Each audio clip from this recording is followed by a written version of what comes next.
The newest edition of Florida Weekly is out, and each week we give you an inside scoop of those cover stories. Eric Raddatz from Florida Weekly, kind enough to join us in studio. Good to see you. Good to see you. Right on the cover, you guys are talking amendments that voters in Florida will get a chance to weigh in on: solar power and marijuana. Right, so there's 5 amendments, and we all know there's a big presidential election coming up, and you probably determine who you may be voting for, but there's also those amendments that we see on the ballot, and those are some of the amendments that we dive into. You sometimes you get to the polls, hopefully you've done your research. Well, we do the research for you.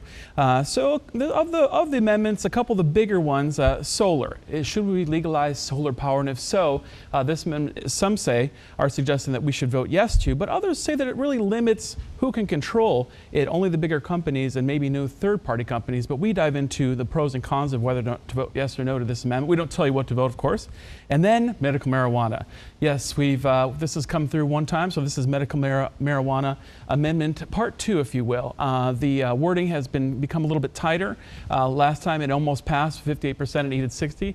This time around, there is probably a good chance that it will pass.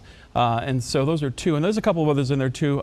The amendments 3 and 4 pretty much are no-brainers across the board, are probably going to be passed with regards to exemptions for first responders, disabled in line of duty, and locking in values of senior citizens to keep their taxes from rising. But you always kind of wonder at those amendments, what's going on with them? How do you vote? You try to do your research. It's hard to find information. Well, we do all the research for you in this week's Florida Weekly, so definitely pick it up for that reason. A lot of money has been pumped into that medical marijuana issue. Indeed. For and against it in the last few years. So business section, a lot of folks heading to the Estero area and Hyatt, a big conference going on there? Yeah, big conference, and so this has to do with sustainability. So we're all interested in sustainability, and we're all interested in what to do with regards to bigger business and sustainability. So there'll be keynote speakers, businesses, and others there to discuss the importance of integrating things like electric cars, or options that will protect our environment, or maybe even save our earth and climate.